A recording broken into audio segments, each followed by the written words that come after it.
Eh bien, bonsoir à tous et bienvenue à cette webconférence sur l'art de la communication. Donc, nous allons traiter effectivement ce soir l'art de la communication. Alors, on va voir tout de suite que l'important n'est pas de savoir comment effectivement communiquer et apprendre à communiquer, hein. Ça, je crois qu'il y a suffisamment donc de coaching dans ce domaine sur la communication. C'est pas le sujet en fait, hein. Le sujet, c'est surtout de vous expliquer comment vous communiquez et comment vous êtes perçu en fonction de ce que vous êtes. Et pour ça, je vous donne toujours des exemples auxquels vous pouvez vous référer, des archétypes en fait.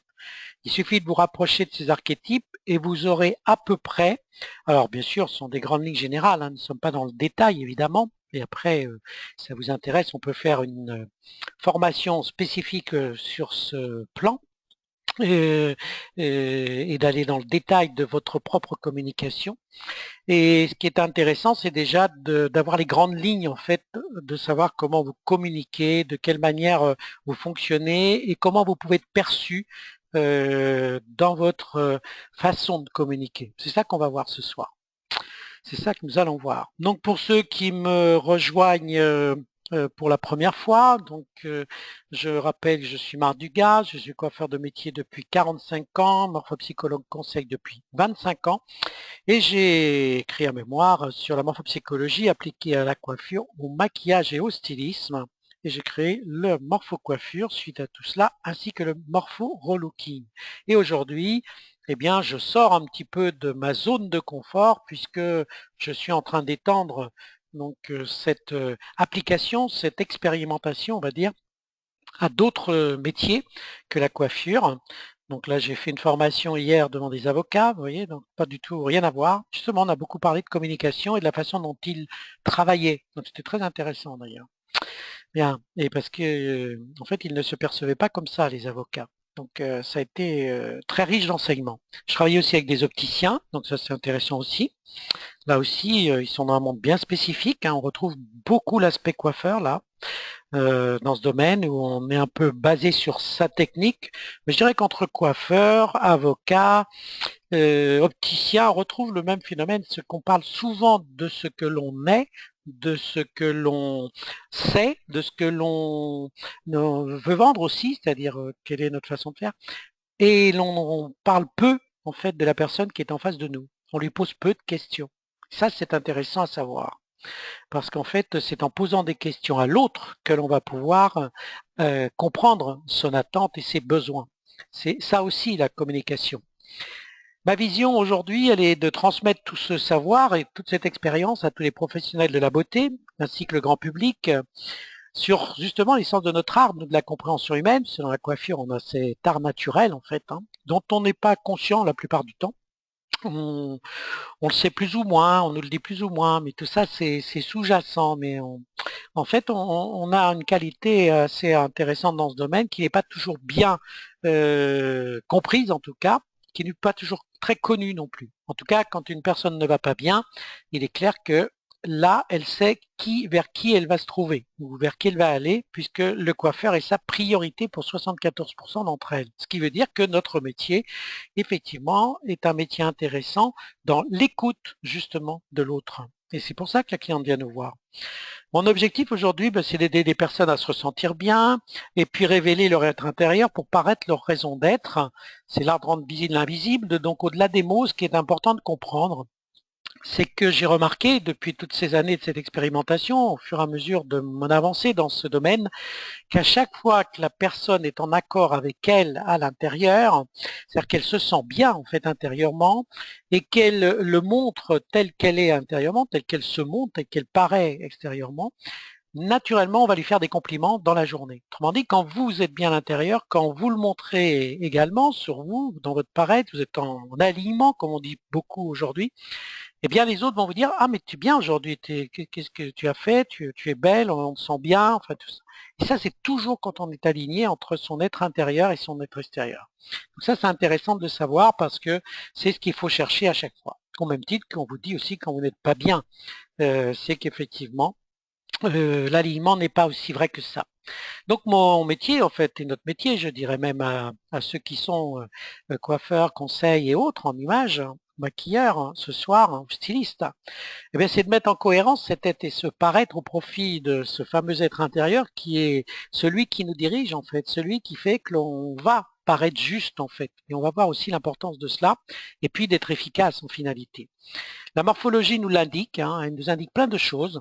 Alors, elle ne va pas nous indiquer si l'on est aligné ou pas. Par contre, elle va nous indiquer comment vous fonctionnez. Et à partir de là, moi, je peux effectivement vous expliquer si vous êtes aligné ou pas en vous écoutant tout simplement, en vous entendant. Parce que lorsque vous parlez, bien, vous exprimez ce que vous êtes intérieurement. Et quelquefois, c'est pas toujours en accord, en fait, entre ce qui est dit et ce que vous représentez intérieurement. Il y a beaucoup de doutes, hein, il y a beaucoup de craintes, il y a beaucoup de peur de soi. Donc on ne dit pas toujours les choses comme elles sont. On ne parle pas toujours vrai. On va en parler après, puisque c'est l'objet de cette conférence ce soir. Donc moi, mon job en tant que morphopsychologue, et ce que je vous transmets en tout cas à ce niveau-là, c'est de faire justement comment on fait cette relation et comment ça peut se voir, comme on dit, comment ça transpire en fait, hein. Et ça se voit pas seulement à travers le paraître, mais c'est l'environnement, c'est la culture, c'est la vie personnelle, c'est la vie professionnelle, tout ça explique plein de choses. Et effectivement, l'objectif, c'est de voir si tout ça, c'est en accord ou pas. Le conseil après qui doit suivre, c'est d'expliquer quand ça va pas, comment on peut remettre tout ça en place, en cohérence en fait, et comment on peut arrêter de douter de soi, quoi, parce que c'est toujours des doutes de soi, hein. Rarement j'ai vu moi une femme qui arrivait en étant sûre d'elle intérieurement, très rarement. Bon, en général, quand c'est, on en parle peu.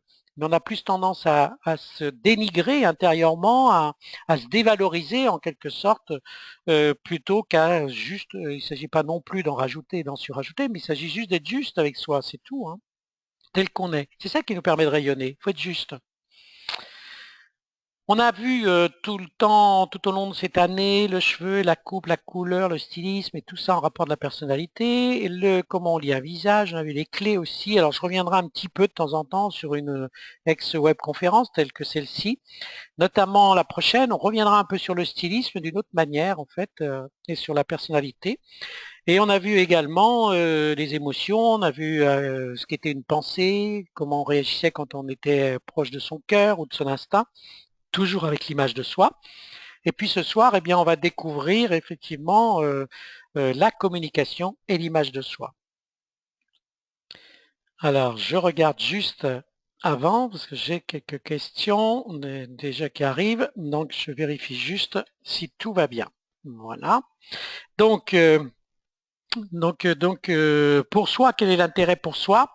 Eh bien, c'est de comprendre déjà comment on fonctionne, ce qui nous permet de comprendre les autres. C'est également de définir ses points forts et ses points d'effort. C'est d'éviter aussi les jugements de valeur. Ça, c'est important de comprendre qu'à chaque fois que vous émettez des jugements de valeur, ce sont toujours vos points d'effort qui parlent. Autrement dit, vos doutes, vos peurs, vos craintes et autres. C'est cela que vous émettez, hein. Et en fait, à chaque fois que vous allez dire quelque chose sur l'autre, c'est toujours en fonction de vous que vous allez le faire. Donc ce sont des effets boomerang, bien sûr, à chaque fois.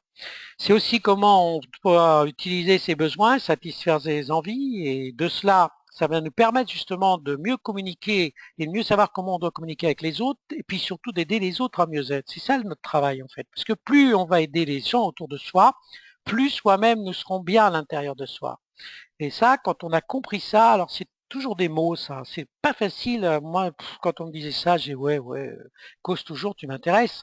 En fait, c'est pourtant comme ça que ça marche, quoi. Il n'y a pas de secret, c'est bien comme ça que ça marche. Donc, c'est pour ça que c'est important d'aider les autres toujours à mieux être, parce que ça va vous faire du bien à vous aussi et vous allez grandir intérieurement. Ça va vous permettre aussi d'appréhender, de contrôler vos émotions et surtout de ne pas dire n'importe quoi à l'emporte-pièce. Donc évitez toujours de blesser les autres par des paroles déplacées parce que quelquefois on ne se rend pas compte, hein. Des fois des mots pour vous n'ont que peu d'importance, hein. Puis vous dites ah puis ça c'est dit, mais vous ne vous rendez pas compte de la portée des mots qui peuvent effectivement blesser et voir aller beaucoup plus loin chez l'autre. Et ça vous reviendra de toute façon. Donc faites attention à cela. Donc je regarde, non pas de... Tout va bien. Merci. Bonsoir Céline. Bienvenue à toi. Alors, c'est parti. Donc dans cet intérêt, effectivement, l'intérêt de faire attention à ce que l'on dit, on va voir que ça a beaucoup d'importance. Dans la vie personnelle ou professionnelle, ce que je peux vous apporter, je peux vous expliquer justement quelle est votre façon de communiquer. Est-ce que vous communiquez par votre pensée? Autrement dit, si vous communiquez par la votre pensée, on va le voir après, comment vous allez le faire? Est-ce que vous êtes plutôt explicatif, précis? Est-ce que vous êtes plutôt généraliste? Est-ce que vous êtes plutôt idéaliste? Est-ce que vous êtes plutôt visuel? C'est-à-dire vous aimez bien communiquer en, par image, je dirais, en amenant donc plus de l'imagination, de l'imaginaire, en laissant l'autre en fait essayer de comprendre ce que vous lui dites. Tout ça, c'est intéressant parce que ça vous permet de comprendre que tout ça se voit et ça va vous permettre aussi de comprendre que cette communication que l'on a tous, que vous avez, va en fait engendrer le monde dans lequel vous allez évoluer. C'est ça qui est important. Et vous en aurez qui vous fuiront comme d'autres qui seront ravis d'être avec vous. Parce que en fait, vous correspondrez en fait à ce genre de communication. C'est valable sur le plan de la pensée, c'est valable sur le plan du cœur, bien sûr, au niveau de vos sentiments. C'est valable aussi sur l'instinct, de façon pratique et directe, comme on va pouvoir le voir aussi. Donc, lorsque vous communiquez d'une manière plus euh, à l'emporte-pièce un petit peu, hein, si je puis dire. L'art de la communication, en fait, c'est l'art de s'exprimer, c'est l'art de communiquer et c'est l'art de convaincre. Autrement dit, ce qui est important à chaque fois, c'est de comprendre que lorsque l'on communique, on s'exprime bien sûr. L'objectif de s'exprimer et de communiquer, c'est aussi que la personne en face soit convaincue de ce que vous lui disiez et que vous ne soyez pas la seule personne convaincue. On entend beaucoup dire aujourd'hui, tu vois ce que je veux dire, tu comprends ce que je veux dire. En fait, vous êtes toujours, vous, dans votre communication personnelle. Vous ne vous imposez à l'autre votre façon de communiquer en disant cela. Comme si vous aviez peur qu'on ne vous ait pas entendu. Donc en fait, si vous insistez sur le sujet, c'est qu'inconsciemment, vous imposez votre communication. Et c'est là où vous ne risquez pas d'avoir d'échange. Parce que l'autre, il dit, oui, ça va, je vois ce que tu veux dire, c'est bon, j'ai compris, hein, je suis pas neuneux, quoi. C'est ça, c'est ce qui se passe et du coup, il va pas vous répondre, hein, il va pas vous répondre. Il va à son tour, soit il ne va rien dire, ou il va s'en aller, ou soit il va imposer aussi à son tour sa façon d'être. Et là, nous ne sommes pas dans de l'échange. Et observez bien ce qui se passe autour de vous. Vous allez voir, c'est très intéressant à observer. Moi, je m'amuse beaucoup dans ce genre de choses. Donc, je ne suis pas là, comme je vous le disais, pour vous expliquer comment vous communiquez. Et non de vous expliquer effectivement c'est comment apprendre à communiquer. Moi, je vais vous expliquer effectivement comment vous communiquez. Excusez-moi, plutôt je dis le contraire, hein, je dis une bêtise. Je vais vous expliquer comment vous communiquez, non pas comment vous apprendre à communiquer. Ça, c'est pas le sujet. Par où commencer donc pour savoir comment on communique dans dans ce monde? Par le commencement. Et c'est quoi le commencement? Eh bien, on va prendre l'évangile de Saint Jean, selon Saint Jean, qui est au chapitre 1. Et il était dit, et il est dit, il est dit, au commencement était la parole, et la parole était en Dieu, et la parole était Dieu. Rassurez-vous, je ne vais pas vous faire un cours de théologie sur cela. Simplement que, effectivement, on nous a donné la parole et à partir du moment où on nous a donné la parole, on a pu exprimer effectivement ce que nous devions, ce que nous avions à dire. Et ça commence par là. Et c'est merveilleux de pouvoir parler. C'est merveilleux de pouvoir échanger. C'est merveilleux de pouvoir, en fait, c'est merveilleux de pouvoir communiquer. Donc la parole est très importante. Les mots sont importants. La façon de les dire, l'intonation, la manière d'expliquer les choses, c'est important. Quel rapport cela a avec les clés d'une bonne communication? Pour vous expliquer clairement ce rapport, je vais prendre comme exemple en fait les 4 accords Toltec. Alors je ne sais pas si vous connaissez les 4 accords Toltec.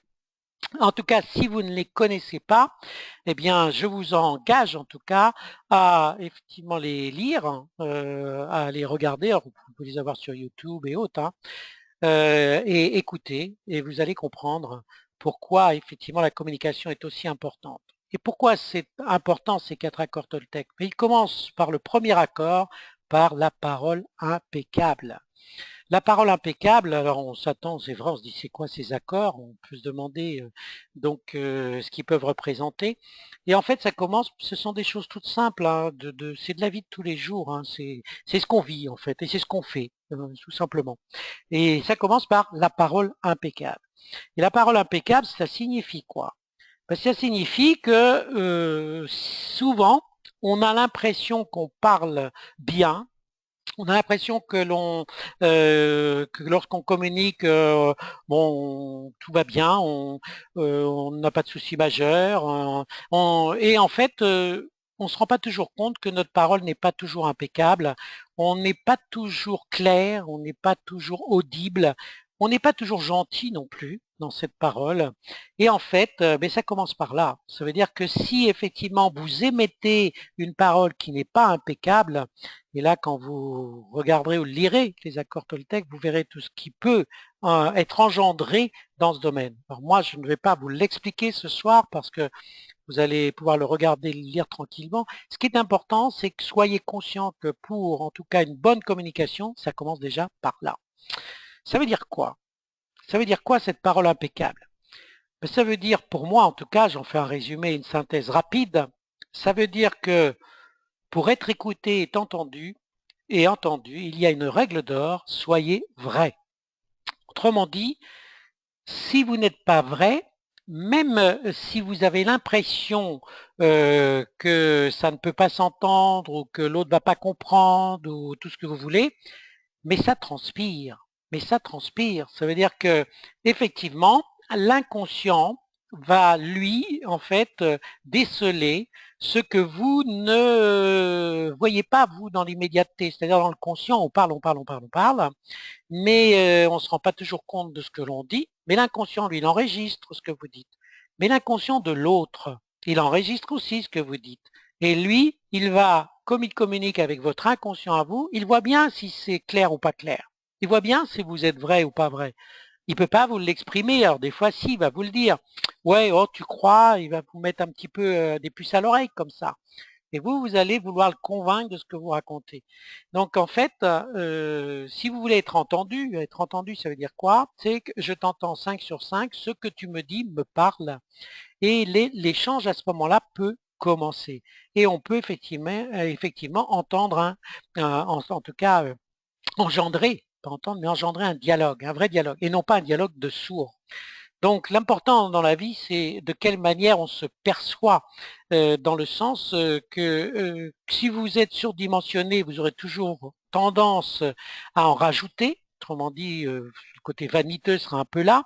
Si vous êtes sous-dimensionné, eh bien, vous aurez toujours tendance à demander à l'autre qu'il vous plaigne en fait. Vous serez un peu en phase de soumission et vous demanderez dans votre façon d'être, dans votre façon de parler, vous serez toujours un petit peu en train de demander bah, que bah oui, oui, bah, je te comprends, hein, bah oui, oh, bah, ça doit pas être facile. En fait, vous voyez, tout ça, c'est pas vrai. Voilà, tout ça, c'est pas vrai. Là, on est sur des émotions, on est pour essayer de, on est pour essayer d'attirer l'autre à soi, mais pas pour communiquer avec l'autre sur des choses vraies. C'est ça le côté d'être vrai. C'est pas simple, hein, c'est pas simple hein, d'être vrai. Donc c'est du travail. Rappelez-vous les Indiens d'Amérique du Nord qui disaient que les Blancs avaient la langue fourchue. S'il y a bien un mot qui veut dire ce qu'il veut dire, c'est bien celle-là. Donc c'est vrai que ces Indiens d'Amérique, c'est cette civilisation qui était très riche, très très riche, qu'on a effectivement détruite. Hein. Il faut quand même, c'est quand même un vrai génocide qui s'est passé contre ces Amérindiens et autres. Et alors qu'ils avaient beaucoup de choses à nous transmettre, à nous enseigner, ils communiquaient d'une autre manière, ils fonctionnaient d'une autre manière, ils vivaient naturellement avec la nature, hein, ils étaient très proches, bien sûr, par obligation, et effectivement, ils ne comprenaient pas l'esprit des Blancs, qui en fait n'avaient pas en fait cet aspect de la communication et de l'échange vrai. Donc, ce sont des bonnes leçons à retenir tout ça. Le deuxième accord Toltec, c'est quoi qu'il arrive, n'en faites pas une affaire personnelle. Là encore, cela signifie quoi? Eh bien, très souvent, en fait, à chaque fois qu'il se passe quelque chose, vous ramenez toujours cela, et alors je dis vous, je dirais nous, ramenons toujours cela à nous-mêmes. On fait toujours une affaire personnelle des choses. Mais en fait, là encore, il n'y a rien de personnel dans tout ça, hein. Il faut absolument de dépasser cet aspect personnel qui fait que l'on va toujours communiquer en fonction de soi. Et d'ailleurs, naturellement, vous entendrez toujours dire les uns et les autres, moi personnellement. Eh ben, on le sait puisque c'est toi. Alors si en plus c'est personnellement, ça en rajoute encore. Donc moi personnellement, oui, ben, ça te concerne, hein, voilà. On le sait, on l'entend, mais ça ne me concerne pas, moi. J'en ai rien à faire de ce que tu me racontes. C'est ça qu'il pense l'autre, hein. Donc c'est ça d'en faire une affaire personnelle, c'est de ramener tout, en fait, à votre façon d'être.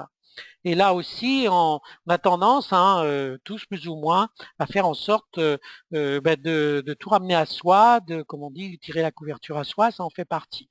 Donc là encore, vous verrez que dans l'accord Toltec, quand vous l'entendrez, pour ceux qui connaissent ou pour ceux qui vont l'entendre, vous verrez que cette affaire personnelle est importante et qu'elle est toujours là, présente. Le troisième accord Toltec, c'est ne faites pas de suppositions. Alors, ne faites pas de suppositions. Là encore, vous allez voir que dans les conversations, et là on est toujours sur la parole impeccable, hein, oui, c'est le suivi de tout ça, hein, parce qu'on est toujours en train de supposer que. Oui, bon, ben, t'as qu'à lui demander à l'autre si c'est ça. Pourquoi tu veux supposer des choses que tu ne connais pas? L'autre ne s'est pas encore exprimé. Donc plutôt que supposer, posez la question. Et vous verrez que dans plein de cas, vous allez voir que d'un seul coup, toutes vos suppositions ne tenaient pas la route, quoi. Ça vous concernait, encore une fois. Ça, c'était en rapport de vous que vous essayez de supposer que l'autre était comme cela ou quoi que ce soit. Et en fonction de votre émotion personnelle de ce jour, parce qu'on n'a jamais les mêmes émotions, vous verrez que vos suppositions vont toujours transpirer de cette manière-là. Et en fait, inconsciemment, ben, tout ça, bien sûr, se transmet. C'est pour ça que les dialogues ne sont pas simples, ne sont pas faciles et que les échanges ne se font pas. Donc c'est là encore, ce troisième accord Toltec, éviter de faire des suppositions de quoi que ce soit et pour quoi que ce soit, alors qu'en fait, vous n'en savez rien, puisque vous ne l'avez pas demandé. Et le quatrième accord, eh bien, c'est faites de votre mieux. C'est extraordinaire, non? En fait, voilà 4 accords tout simples qui, en fait, nous donnent les clés de la communication, qui nous donnent tout simplement la manière d'être entendu, la manière d'être écouté, la manière de convaincre en quelque sorte, parce que convaincre, en fait, c'est quoi? C'est que l'autre, il est OK avec vous. C'est que l'autre, il dit, ah oui, ouais, ça me paraît bien ce que tu dis. Donc, et là, effectivement, de faire de son mieux, ben, ça veut dire que n'essayez pas d'être plus ou moins. On dit toujours que le mieux est l'ennemi du bien. Faites juste de votre mieux. Ça veut dire que quand vous faites, essayez d'être le plus vrai possible avec vous. Oui, on ne sait pas tout. Oui, on ne connaît pas tout. Oui, on n'a pas raison sur tout, hein, on n'a pas tort non plus. Simplement, essayez toujours d'être le plus juste possible, le mieux possible entre ce que vous dites et ce que vous êtes. Ça, c'est important. Soyez en accord avec vous-même. Moi, je dis toujours, ne trichez pas avec vous-même, parce que c'est d'où cette image, en fait. Aimez-vous dans le bon sens des choses, c'est-à-dire ne trichez pas, ne vous racontez pas de salade, parce que ce que vous vous racontez, vous les racontez aussi aux autres. Donc, soyez honnête, en fait, sur cet aspect. Et enfin, pour terminer, donc, sur ce sujet, évitez de jouer les Cyrano. Voilà, tout simplement. Donc ça veut dire ne rajoutez pas trop, soyez le plus simple possible dans votre communication et essayez à chaque fois que vous dites quelque chose, ce soit habituez-vous en fait à essayer d'être le plus clair possible, le plus sensé possible. Et c'est ça qui est intéressant. C'est ça qui va faire qu'au fur et à mesure, ce qu'on dit, vous ne parlerez pas pour ne rien dire, quoi. Et vous allez voir qu'au fur et à mesure, vous allez pouvoir effectivement avoir cette fameuse, en tout cas, vous approcher de cette parole impeccable. Alors, communication interrompue vocalement. Ouais, est-ce que vous avez des questions? Je regarde juste les petites questions. S'il n'y a pas, non, il n'y a pas. Donc, bien. Donc, Alors, qu'est-ce qui se passe? Est-ce que c'est vrai pour tous ou est-ce que c'est juste pour Caroline? Donc, sinon, je continue. Si visiblement, ce n'est pas vrai pour tous. Continuons. Continuons donc à effectivement voir maintenant comment on va pouvoir connaître notre façon de communiquer. Là, on va commencer à travailler par rapport à soi, par rapport au sujet. C'est-à-dire, on va commencer déjà par observer à quelle forme de visage on ressemble. Donc, tous ceux qui me connaissent, alors je reprends, excusez-moi, parce que je reprends une question. Cela fonctionne. Bon, bah parfait. Merci. Ouais, c'est bien là, le chat, hein. Voilà, comme ça on sait si ça marche pas. Donc, commencez par observer à quelle forme de visage vous ressemblez. Pourquoi? Eh bien, parce que en commençant par savoir à quelle forme de visage vous ressemblez, vous allez pouvoir vous rapprocher en fait de votre archétype. C'est pour ça que je vous dis, c'est important de savoir un petit peu dans quel univers je me situe. Parce que cet univers dans lequel vous vous situez, ça va vous permettre de mieux comprendre en fait quelle est votre façon de communiquer. Moi, je vais pouvoir vous aider là-dessus sur les grandes lignes. Alors, bien sûr, je ne vais pas pouvoir vous amener des réponses précises à chacun et chacune d'entre vous, quoique je le pourrais, hein, en vous connaissant en tout cas. Mais je vais pouvoir vous donner des grandes lignes générales. Et si vous êtes plus proche d'un de ces archétypes, eh bien, vous allez pouvoir voir tout à l'heure que votre façon de communiquer ne va pas être très loin de celle-ci et de ces archétypes. En tout cas, sur les grandes lignes générales. Après, bien sûr, nous sommes tous individuels. Donc, et nous avons une communication aussi qui dépend d'autre chose. Mais ça va nous permettre, en tout cas, de nous rapprocher de notre façon de communication. Donc, effectivement, si je prends toujours ces 8 formes de visage, toujours nos basiques, hein, c'est juste pour que vous compreniez bien l'importance de comprendre une forme de visage et un archétype, donc ces 8 formes sont très précises en tout cas. Bah, Christine O'Krent, effectivement, elle ne va pas communiquer du tout de la même manière que Sharon Stone, que Demi Moore ou que Catherine Jacob. Vous voyez, en fait, ce qu'il faut comprendre à travers ça, c'est chaque forme de visage va nous donner sa manière de communiquer. Donc, à partir du moment qu'on comprend cela, vous, qu'est-ce qu'il vous reste à faire? Moi, je suis qui là dans ces 8 formes? À qui je ressemble? Et vous allez commencer donc en vous rapprochant de la personne qui vous semble en tout cas proche de vous dans ces 8 archétypes, eh bien, écoutez-la, entendez-la et vous comprendrez mieux effectivement votre façon déjà de communiquer. Alors, rapidement sur l'ensemble de ces personnes, on a effectivement une Christine O'Krent, on sait bien que l'échange va être mental et que on est sur l'échange d'idées. On va être plus sur l'échange d'idées que sur le cœur, c'est évident. Donc le cœur ne va pas être la priorité. On va être sur quelque chose d'assez rationnel, organisé, méthodique. Donc sa pensée, somme toute, est très technique, hein, fondamentalement. Donc on va avoir effectivement un échange et une façon de communiquer où le mental va être prioritaire et c'est un mental organisé, c'est un mental où l'idée et le concept en même temps sont là, la réflexion est là et l'aspect technique dans l'esprit, autrement dit rationnel, est là. Beaucoup moins vrai donc, chez une opposition comme pourrait être Sandrine Kimberlin, on n'est pas du tout dans le même champ, dans le même détail. Chez Sandrine, on est dans une communication qui est beaucoup plus subtile, qui est plus un peu idéaliste, un peu imagée. C'est pas toujours clair, on comprend pas toujours. C'est pas en tout cas expliqué. Voilà. Donc, on est sur une communication plus intuitive, plus de ressenti. Donc, ça va être plus là. Chez Catherine Jacob, on va être beaucoup plus sur une communication de ce besoin d'attirer l'autre à soi, ce côté chaleureux. On a besoin, effectivement, quand on est un peu plus arrondi, on a besoin que l'autre adhère en fait à notre façon de dire, parce que notre priorité, c'est que est-ce que ce que je lui dis, ça lui plaît bien, parce que plaire est très important. Donc si effectivement, quand je parle j'attire à moi la personne en l'enrobant, l'encadrant, en étant gentil, en étant souple, chaleureuse, tous ces mots-là sont importants, eh bien, elle va communiquer dans cet esprit. Et bien sûr, quelqu'un qui n'est pas du tout comme ça va le fatiguer très rapidement. Il va dire, oh, oh, elle me fatigue, hein, oh, oh, elle m'enveloppe de tous les côtés, c'est bon, là, qu'est-ce que c'est sirupeux? C'est ça qu'il va se dire. Alors que une autre qui va être en face de Christine O'Krent va pouvoir dire, va dire, si effectivement elle est plutôt chaleureuse, ben disons qu'est-ce qu'elle est froide, hein. Ah, voyons, on dirait un glaçon. Et voilà ce qui se passe dans nos conversations. C'est ça qui se passe. Et en fait, on croit qu'on écoute l'autre. On est surtout en train de juger dans ce qu'il raconte. On n'est pas en train de l'écouter. Donc, j'espère que ça vous éclaire un petit peu dans ces propos que je vais vous expliquer.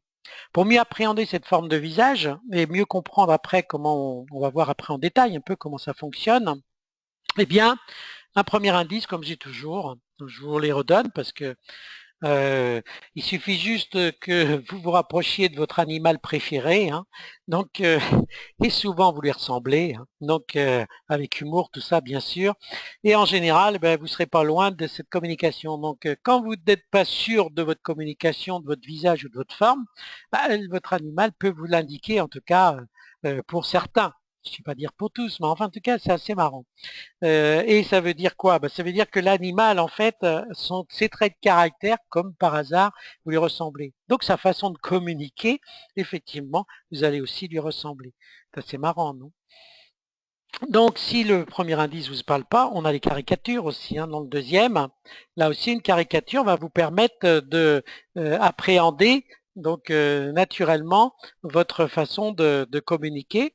Donc les caricatures, c'est intéressant puisque là, on voit bien qu'Woody Allen, la partie mentale est prioritaire et tous ces films, comme son dernier qui est en train de sortir là, qui sort maintenant, donc un peu, ils sont toujours un peu basés sur l'aspect romantique, sur l'aspect imagé, sur l'aspect, il y a le côté rêve qui est toujours là, il y a toujours un peu aussi un côté rétro, enfin on va retrouver toutes ces choses-là, donc le plan mental est donc extrêmement important dans son domaine. On est plus dans ce domaine que sur l'aspect physique avec tout ce que cela comporte.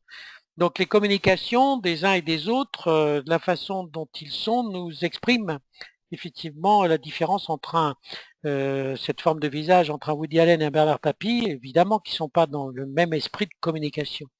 Et c'est pour ça qu'on va pouvoir maintenant, avec la forme du visage, mieux décoder en fait les esprits de communication. C'est ça qui est intéressant. Troisième indice, si les deux premiers ne vous parlent toujours pas, donc, il suffit juste de regarder votre ennemi parce que votre ennemi, c'est-à-dire la personne qui en fait vous agace, hein, alors c'est pas forcément un ennemi, quelqu'un qui vous agace, quelqu'un que vous n'aimez pas ou qui vous êtes un peu avec une relation tendue. Alors c'est des fois un collègue, c'est des fois un employeur, c'est des fois un employé, ça dépend dans quelle situation on se trouve. C'est des fois tout simplement son conjoint ou sa conjointe. C'est vrai qu'il y a des fois, c'est chaud, hein, c'est chaud. Et en fait, l'autre, c'est votre miroir, hein. C'est tout simplement ça. Donc, c'est un indicateur. Donc, ça veut dire qu'effectivement, ce que vous n'allez pas aimer chez l'autre, c'est que c'est enfoui en vous, tout ça, hein. Donc, il va falloir le déterrer, hein. C'est quoi ce truc? Donc, effectivement, votre communication va souvent être faussée par rapport à ça. Autrement dit, le fameux parler vrai, on en est loin, là, hein. On en est loin. Parce qu'effectivement, on n'est pas clair, quoi. Parce qu'on ne va pas au bout de l'histoire par rapport à soi. Ça permet déjà de mieux comprendre les choses. Plus vous avez d'ennemis, je peux vous dire que moins vous parlez vrai. Ça, c'est clair. Voilà. Autrement dit, moins vous avez d'ennemis autour de vous, autrement dit, plus vous avez des gens bienveillants autour de vous, plus vous avez par contre des gens qui ont envie d'être avec vous et plus vous êtes vrai. Ça, c'est une réalité. Qu'indique cette forme de visage dans cette communication? Eh bien, dans cette communication, donc cette forme visage va nous indiquer donc plusieurs choses. La première des choses, elle va nous indiquer de quelle manière on va aimer communiquer. Est-ce qu'on aime plutôt communiquer par la pensée? Est-ce qu'on aime plutôt communiquer par le côté du cœur, donc l'affectif et les sentiments, ou est-ce qu'on aime plutôt communiquer par l'aspect pratique, le côté direct, le côté des fois le bon sens, des fois le côté un peu brut d'emballage, on va dire. Donc le côté faire, on va au droit au but direct. C'est ça qu'il va falloir commencer à exprimer. Donc déjà, posez-vous la première question, quand je communique, qu'est-ce qui m'intéresse? Pourquoi vous communiquez? Pourquoi vous parlez à l'autre? Qu'attendez-vous de lui? Qu'attendez-vous de ses réponses? Est-ce que vous parlez pour échanger des idées? Est-ce que vous parlez pour échanger le cœur, les sentiments, l'affect, le côté humain, le relationnel? Est-ce que vous êtes plutôt dans une communication où ça doit aller vite, hein, on n'a pas de temps à perdre là, hein, le temps c'est de l'argent, là il faut que ce soit efficace, hein, et c'est ça qu'il va falloir aller chercher. Donc dans quelle manière vous fonctionnez à ce niveau-là, déjà c'est intéressant d'aller le savoir.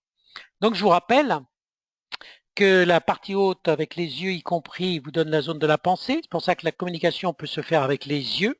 Et là, on est dans la pensée. Un seul regard suffit. Elle peut se faire aussi avec un large, avec un cœur ouvert qui engendre un sourire, de la lumière en fait. Je suis bien, je suis heureux. Enfin bon, et ça, on est dans le cœur. Et ça, c'est important pour vous. Et là, vous avez l'impression de bien communiquer. Ou alors, c'est dans l'efficacité.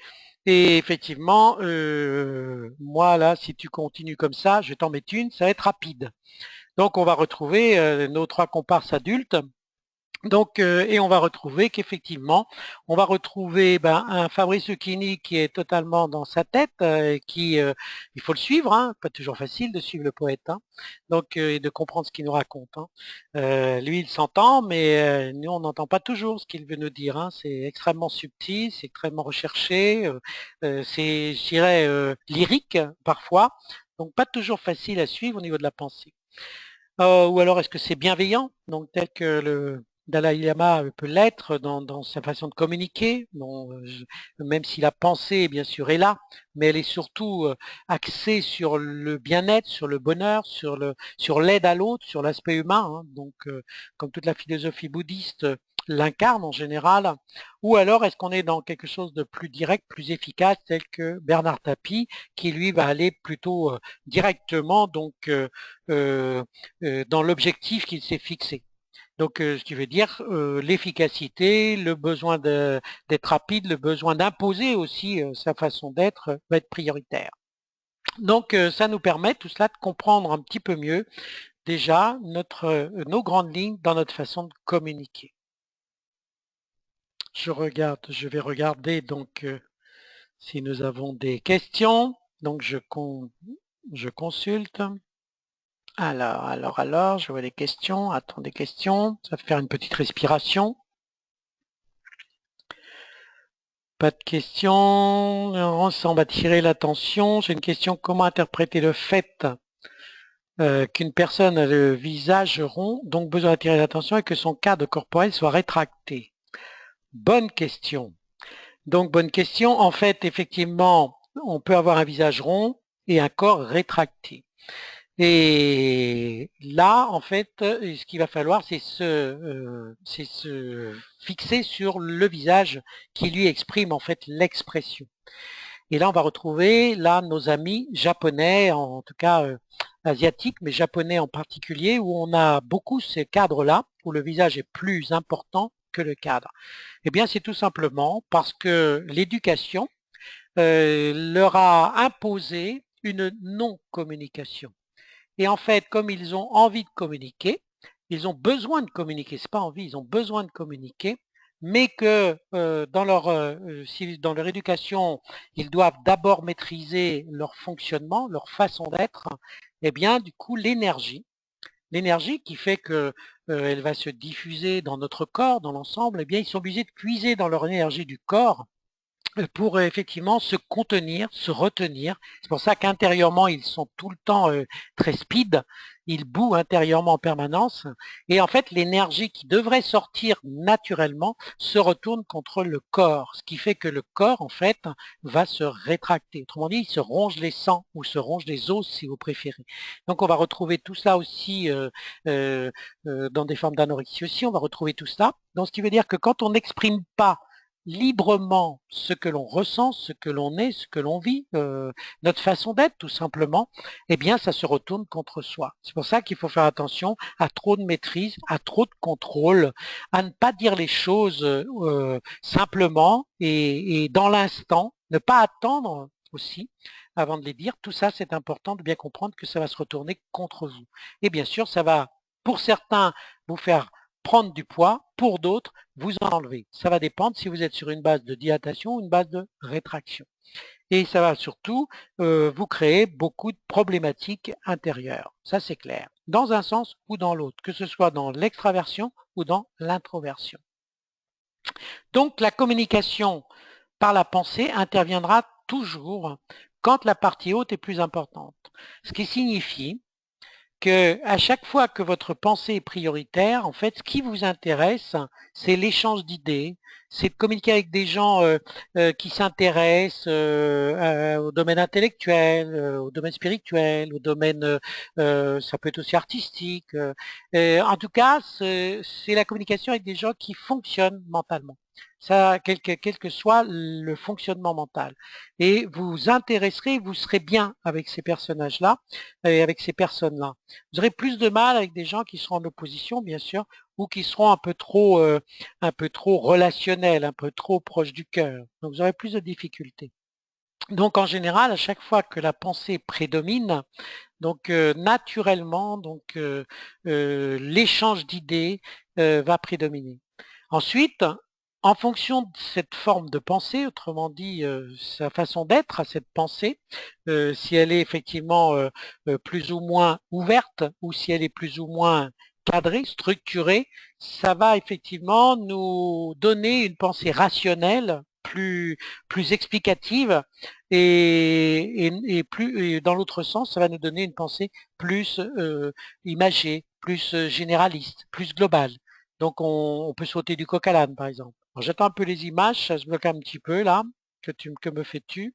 Donc elles vont arriver, je pense, hein, pour vous montrer un peu la différenciation entre une pensée rationnelle et une pensée, on va dire entre guillemets, irrationnelle. Irrationnelle dans le sens où moi je préfère communiquer intuitivement, je préfère en fait qu'on devine en quelque sorte, comme si ma pensée transpirait en quelque sorte, et je n'aime pas forcément donner des explications.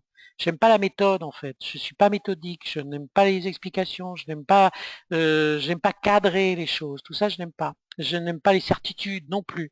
Et donc, on va avoir ces oppositions de pensée. C'est pour ça, quelquefois, on a du mal à effectivement comprendre donc, quand il y a de la communication entre les uns et les autres, pourquoi effectivement on s'entend pas ou quoi que ce soit. Alors ça arrive souvent en couple parce que généralement en couple, eh bien en général on se marie pas avec quelqu'un qui est comme nous, hein. Alors on peut avoir, par exemple sur le plan de la pensée, on peut se marier avec quelqu'un de rationnel, alors que nous on ne l'est pas du tout. Non, non, vous pouvez par exemple, vous préférez le côté artistique, préférez le cinéma, préférez aller je sais pas moi, voir des expositions, préférer tout ça. Et puis le mari, lui, par exemple, il préfère regarder le foot, il préfère faire du sport, il préfère aller, je sais pas moi, jouer ou autre chose, quoi. Vous voyez. Et c'est vrai que dans ces cas-là, on est effectivement pas du tout sur la même longueur d'onde. Bien, alors pourquoi tu te bloques, toi? Voilà. Ah, ben dis donc, hein. Donc si on reprend notre Christine O'Krent, eh bien, effectivement, on sait bien que son aspect explicatif, son aspect rationnel, cette pensée extrêmement construite hein, est prioritaire et qu'elle a besoin de comprendre, elle a besoin de poser des questions, tout cela est là. Et c'est important, effectivement, pour elle, donc, d'intervenir dans ce domaine. Alors que là, on voit que sur cette pensée beaucoup plus large, dans le sens de l'arrondi aussi, de l'ouverture, des yeux à fleur de peau. Là, on est dans une pensée totalement imaginative, une pensée totalement intuitive. Donc, l'image, pour visualiser les propos sont là. On va être beaucoup plus disparate, on va sauter un peu du coq à l'âne, on va pas forcément suivre son fil conducteur, on va aimer un petit peu, voyager en quelque sorte dans cette manière de communiquer. Et on va avoir du mal à centrer notre communication. Et du coup, bah, effectivement, une christocrène, elle va dire: «Ouais, elle commence à me casser les pieds celle-là, parce que là, je comprends rien du tout de ce qu'elle me raconte». Alors que l'autre va lui dire: «Oui, c'est bon, hein, avec tes certitudes là, ça va quoi». Donc et vous allez avoir ces communications disparates. On l'a aussi dans ce domaine entre Clint Eastwood donc et cette jeune fille donc j'ai perdu son nom encore, je ne devrais pas pourtant. Bref, totalement dispersée dans sa pensée, qui va réagir d'une manière totalement spontanée, au quart de tour, et qui, on va lui dire quelque chose, puis tout d'un coup, elle voit autre chose, elle va s'intéresser à autre chose, que ce soit sur le plan visuel d'ailleurs, ressenti ou sur la parole, et puis elle va rebondir tout à fait à côté de la plaque, quoi. Donc, comme une mouche qui peut pas se poser, quoi. Donc l'échange va être un peu disparate. Alors que c'est vrai que chez Clint Eastwood, avant que ce soit disparate, il y a de l'école. Là, on va être totalement fermé dans sa façon de penser, quoi. Et c'est vrai que sa communication est difficile, elle peut pas être simple, hein. Il va être beaucoup plus introverti, il va être à fleur de peau, il ne va pas exprimer ses sentiments, il ne va pas exprimer non plus ce qu'il a à dire, ce qu'il pense. Donc dans sa tête, ça bouillonne, mais on n'en sait rien, quoi. Et on a un mal fou à essayer de comprendre ce qu'il veut nous dire.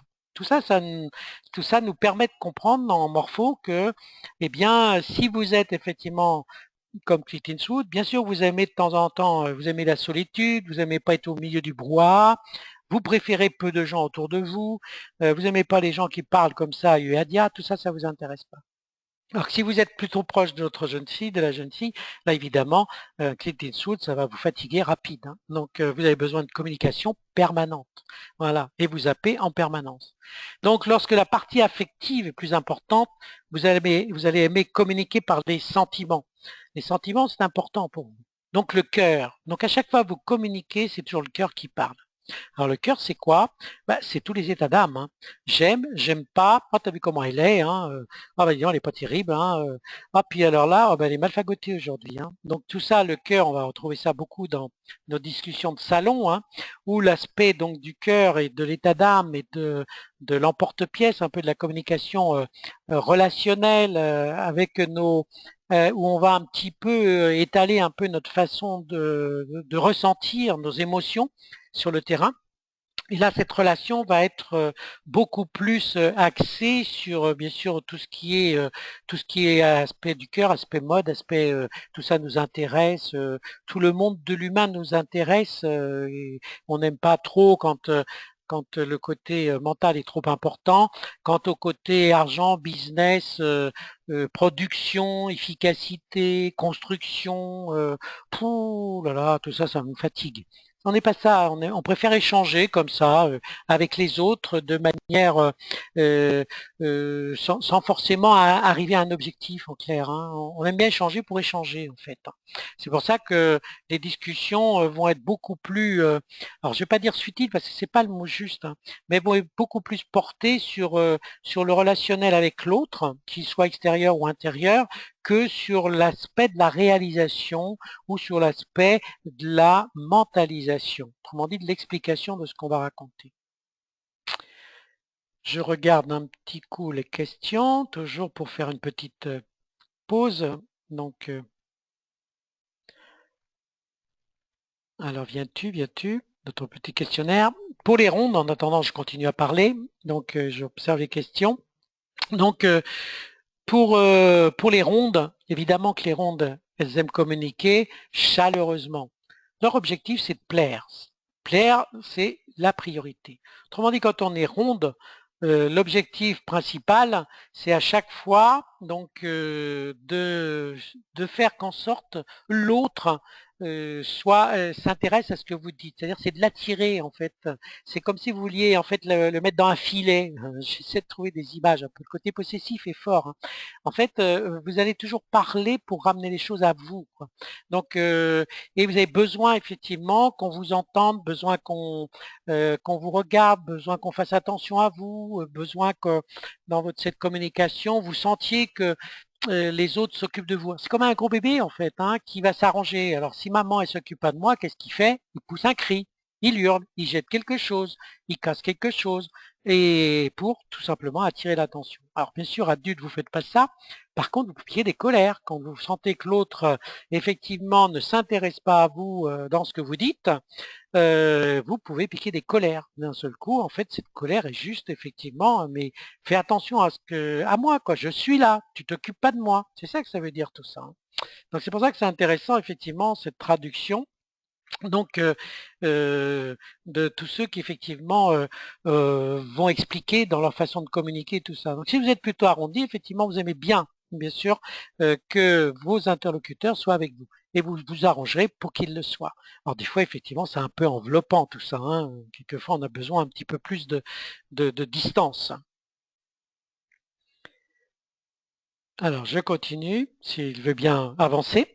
Donc, retenez surtout que sur le plan du cœur, sur le plan de la partie médiane, entre la rondeur, l'aspect de la partie plus hexagonale, c'est-à-dire quand le visage, j'essaie de l'amener mais il ne vient pas, quand le visage est plus en hexagone, autrement dit, vous avez de l'angularité dans votre partie médiane, c'est la partie médiane qui est plus importante, eh bien, naturellement, lorsque c'est cela, vous aimez communiquer avec passion. Donc le côté passionné est là, le côté besoin de séduire l'autre est là, et votre communication intentionnellement va toujours être là pour attirer l'autre du regard. Donc et surtout vous n'aimez pas passer inaperçu en fait, hein.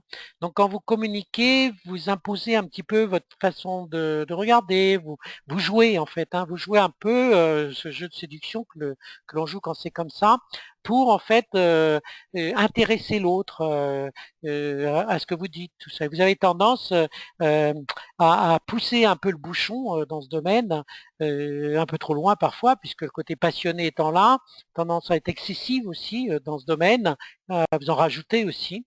Vous serez toujours avec ce besoin à chaque fois que ben, l'autre s'intéresse, l'autre vous regarde, tout ça. Et on est toujours sur le côté cœur, hein.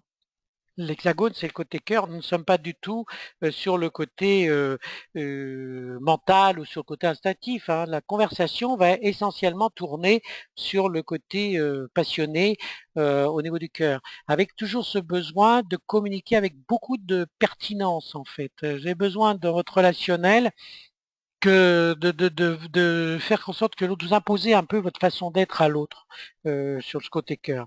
Vous êtes assez naturellement, j'essaie toujours de trouver les bons mots pour tout cela. Vous avez tendance à un peu, je dirais, sans exagérer, en tout cas être extrême dans ce domaine. Donc faites attention parce que quelquefois c'est un peu fatigant parce que elle commence à nous fatiguer, celle-là, avec toujours sa façon d'être, là, elle veut toujours nous en imposer. Vous aurez des réflexions comme ça qui vous viendront. Vous susciterez aussi un petit peu, ça titille un petit peu, hein, lorsque le côté passionné est trop fort, ça titille un peu ceux qui n'ont pas ce côté pratique, puisque là, le côté de la parole, le côté de la communication, le côté de la passion va l'emmener. Donc, ça vous est facile pour vous. Les autres n'ont pas toujours cette facilité de réponse, d'élocution, de façon de s'exprimer. Donc faites attention effectivement de ne pas trop en rajouter et prenez un peu de recul. Donc on a Sharon Stone dans cet esprit, encore une fois, que je montre toujours parce que c'est un excellent exemple de passionné.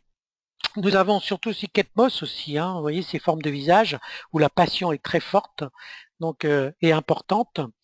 Et à chaque fois que la partie médiane est là, et à chaque fois que le côté anguleux de la partie médiane est là, eh bien, ce jeu de séduction sera là en permanence.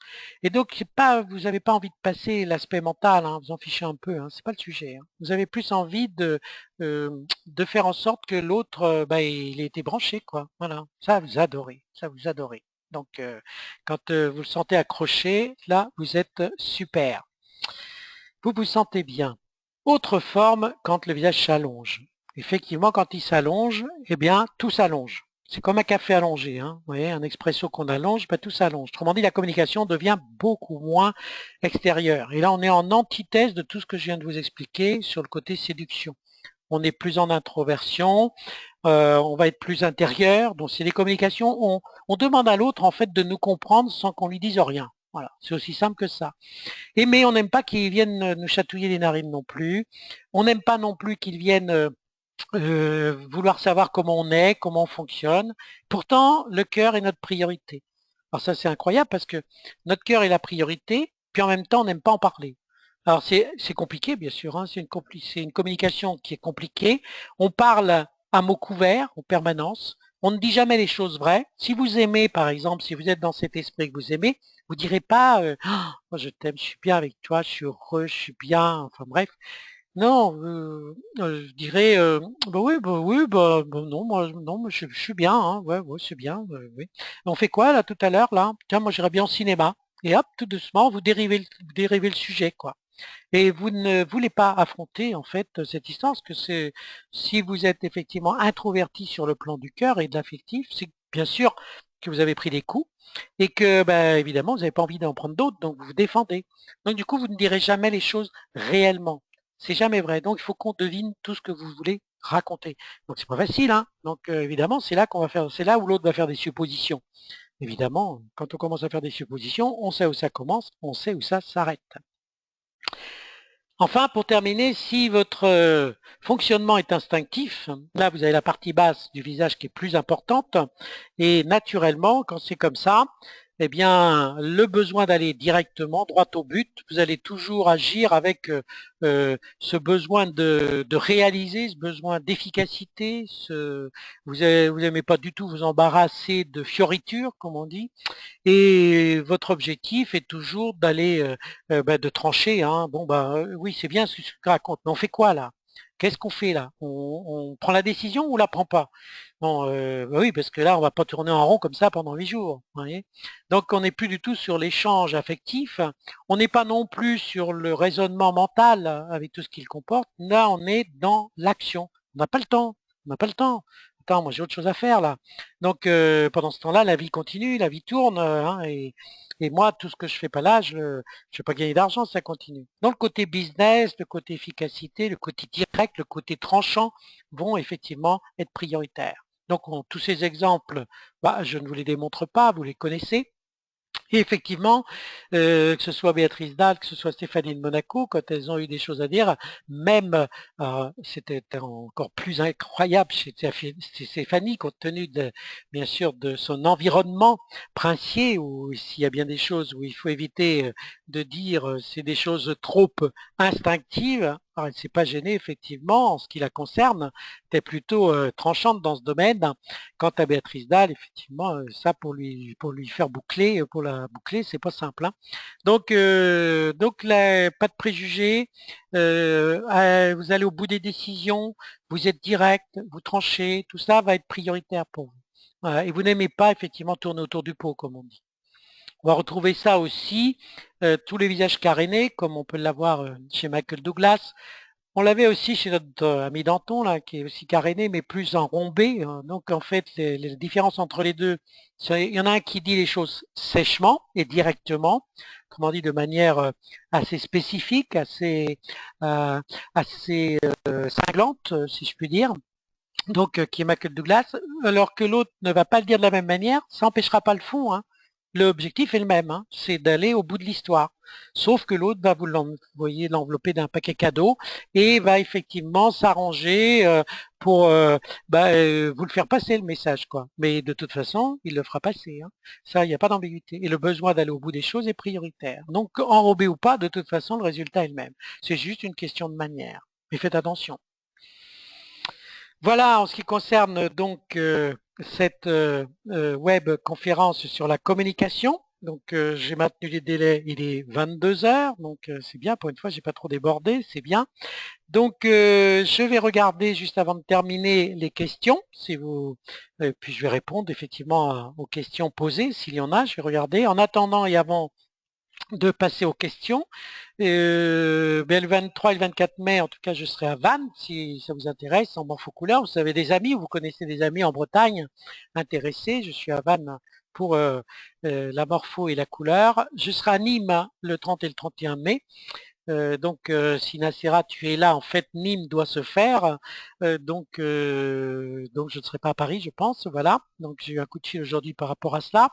Et puis, je serai au Festival de Métamorphose à Béziers, donc le 5 et le 6 juin, où j'interviens en conférence au Festival Métamorphose. Et puis, du 13 au 16 juin, et nous avons notre formation Morpho Conseil pour tous ceux qui veulent devenir des experts.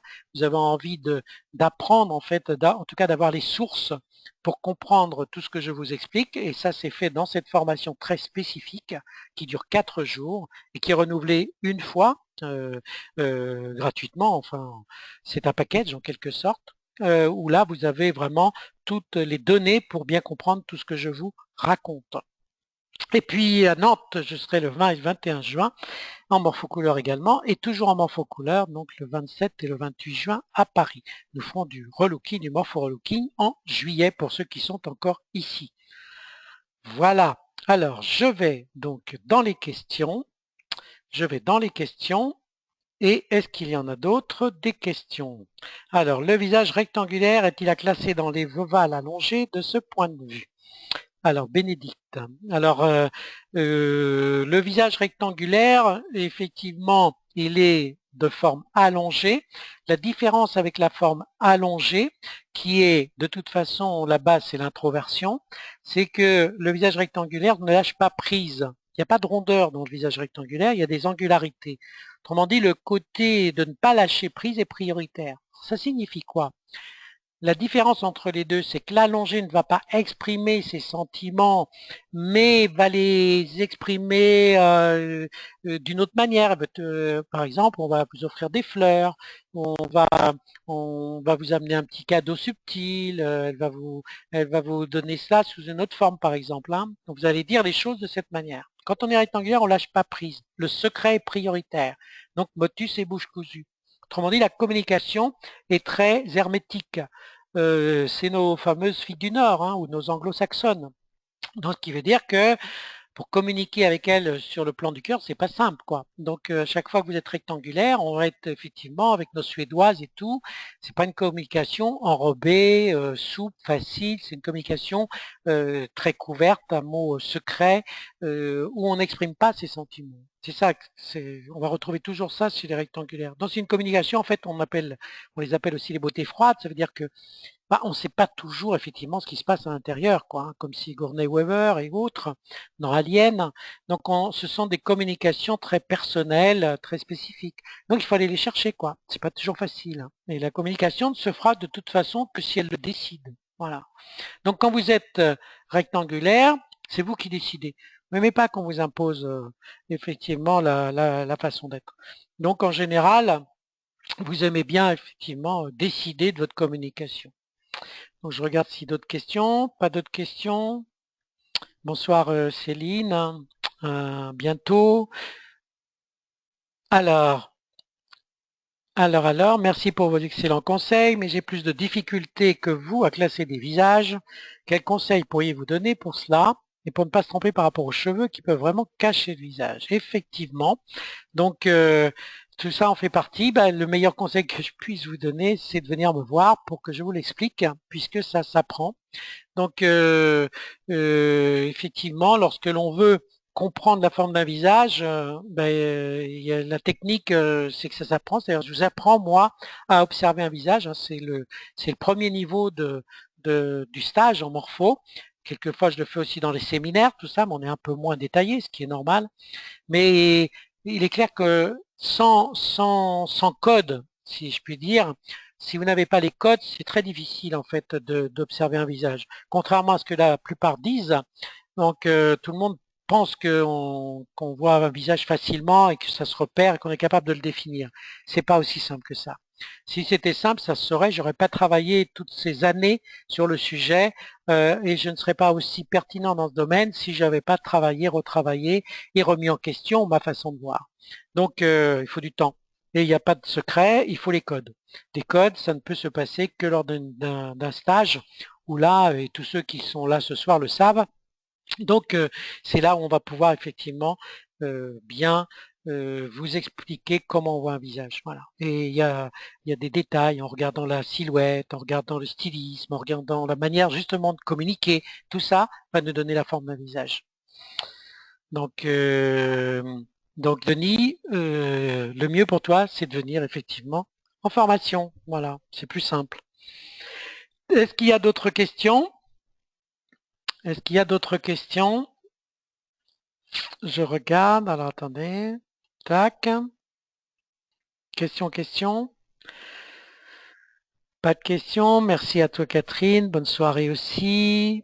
Donc, pas d'autres questions. Bon, donc je continue juste un petit peu si une question arrive le temps de cela. Les cheveux, effectivement, cachent un visage. Donc, il faut faire attention puisqu'on peut se cacher effectivement derrière ses cheveux. La réponse à cela, c'est que lorsque l'on se cache derrière les cheveux, c'est bien parce qu'on n'a pas envie de montrer son visage. Et si on n'a pas envie de montrer son visage, donc on va voir ça bien sûr chez toutes les adolescentes qui vont se cacher derrière leurs cheveux. C'est pour ça qu'il faut faire très attention quand on a une adolescente en face de nous, de ne pas lui découvrir son visage parce qu'il est en transformation intérieure et elle se trouve pas belle dans cette période.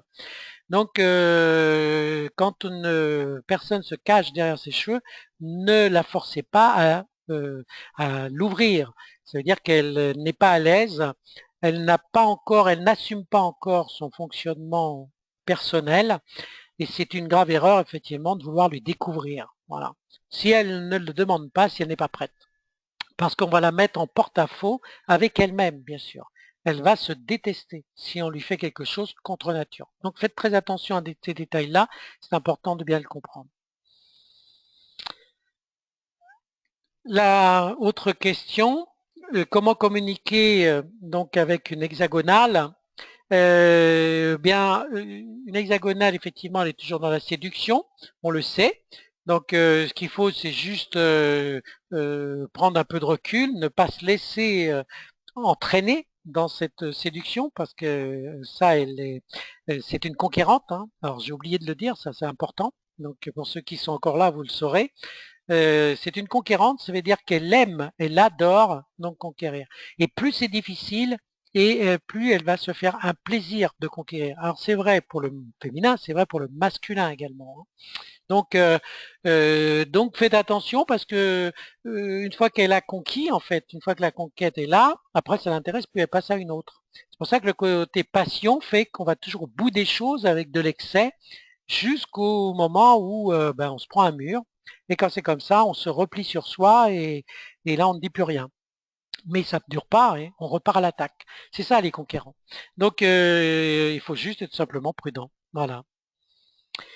Et quand une personne cache son visage par rapport à ce que l'on a vu au séminaire, c'est qu'elle cache la partie de son passé, si elle est droitière ou gauchère bien sûr, ben, quand elle cache une partie de son visage, naturellement, c'est tout simplement Émilie parce qu'elle a besoin de se rassurer, elle a besoin de se protéger, hein, tout simplement.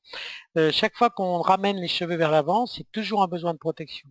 C'est pour ça que toutes les féminines, dans le sens où la féminité est prioritaire, où cet aspect d'être plus en phase avec les autres, d'être plus en communication avec les autres, en adaptation avec les autres, eh bien, on a toutes ces féminines qui auront des cheveux longs, naturellement. Qui va se couper les cheveux courts et qui se couper les cheveux courts sont toujours les femmes qui assument ce qu'elles sont, donc qui vont ne pas avoir peur en fait d'aller à la bagarre en quelque sorte, de se montrer, d'aller vers les choses. Donc l'aspect imposition sera plus important. Donc voilà. Donc à chaque fois qu'en tout cas on ramène les cheveux sur soi, obligatoirement c'est toujours un besoin de protection. Voilà, il est 22h10, donc si je n'ai plus de questions, en tout cas, moi je vous remercie beaucoup de votre, de votre attention. Donc je vous remercie, donc je vois que vous êtes toujours là, donc Sylvie, Sandrine, Sergi, donc bien, en tout cas, merci à vous tous. Et puis, pas d'autres questions? Donc ça va? Parfait. Bon, bien, bonne soirée à vous. Et puis, je vous rappelle, hein, pour apprendre, il faut venir. Hein. C'est vrai que c'est un investissement, mais vous ne le regretterez pas parce que vous gagnerez beaucoup de temps dans votre vie. Hein. Ceux qui sont venus, en tout cas, euh, le savent. Euh, une adolescente qui, juste dernière question pour ceux qui sont encore là. Une adolescente qui ne cache pas son visage mais conserve toujours sa grande longueur, ça veut dire quoi? Elle a les deux, mon adjudant. C'est Nicolas qui me pose cette question. Donc, les deux, mon adjudant, ça veut dire quoi? Ça veut dire que elle a besoin de ses cheveux longs, qu'elle dégage parce qu'elle est fougueuse. Hein. D'ailleurs, elle doit être hexagonale, hein, aussi simple que cela. Et donc, elle est fougueuse. Autrement dit, elle a besoin, comme un cheval fougueux, donc d'avancer, d'aller vite, d'être rapide. Mais en même temps, elle a besoin d'être assurée, d'être sécurisée. Les chevaux fougueux, les pur sang, ils aiment bien gambader, mais ils aiment bien retourner à l'écurie en quelque sorte. C'est pareil pour une adolescente qui a besoin d'être indépendante, qui a besoin de prouver son indépendance, mais qui en même temps a besoin effectivement de retourner donc chez papa, maman quand elle a besoin quoi. Donc besoin de se sentir aussi en sécurité. Donc les deux. Voilà, sécurité, puis en même temps ce besoin de chevaucher. On avait parlé de protection et de connexion. Alors connexion, ça, je ne sais pas pourquoi tu me demandes ça, Émilie. On avait parlé de protection et de connexion. Je ne fais pas le rapport. Je me rappelle plus moi, hein, le séminaire ce qui avait été dit. Donc le séminaire, ce qu'elle cache la partie de son passé. De connexion avec le passé, tu veux dire? Donc en tout cas, protection, c'est sûr. Connexion, non, c'est pas là sur les ouais, je viens de regarder la question justement. Donc j'ai regardé la question. J'ai pas effectivement le fait de cacher l'hémiphase droit ou l'hémiphase gauche. En fonction de cela, c'est pas une question de connexion, c'est une question essentiellement de protection. C'est simplement quand l'une des deux hémiphases est plus ou moins rétractée. Et effectivement, là, c'est de la souffrance, donc on a besoin juste de se rassurer, de se sécuriser. Ça peut ensuite se traduire en connexion dans le sens de la connexion mentale, donc sublimation éventuellement quand ce n'est pas dit. C'est peut-être à ce sujet-là que j'ai dit ça au moment du séminaire. Maintenant, il faut toujours voir les personnes pour bien expliquer les choses. Et pour les personnes dégarnies, eh bien, en général, si elles sont dégarnies, c'est qu'il n'y a pas de hasard. Ça veut dire que la partie haute, en général, est plus dilatée. Si elle est plus dilatée, eh bien, c'est que naturellement, elle est plus en phase avec l'extériorisation des choses. Si elle est plus en phase avec l'extériorisation des choses, ça signifie que ses cheveux n'ont plus besoin de la protéger. Voilà, tout simplement. Donc c'est pour ça que les personnes qui se dégarnissent en quelque sorte, c'est pas par hasard non plus. Voilà. Donc c'est surtout quand on a besoin de se rétracter, de rentrer à l'intérieur de soi qu'on a ses cheveux en fait, hein, tout simplement. Voilà. Ouverture d'esprit, oui, oui, logiquement.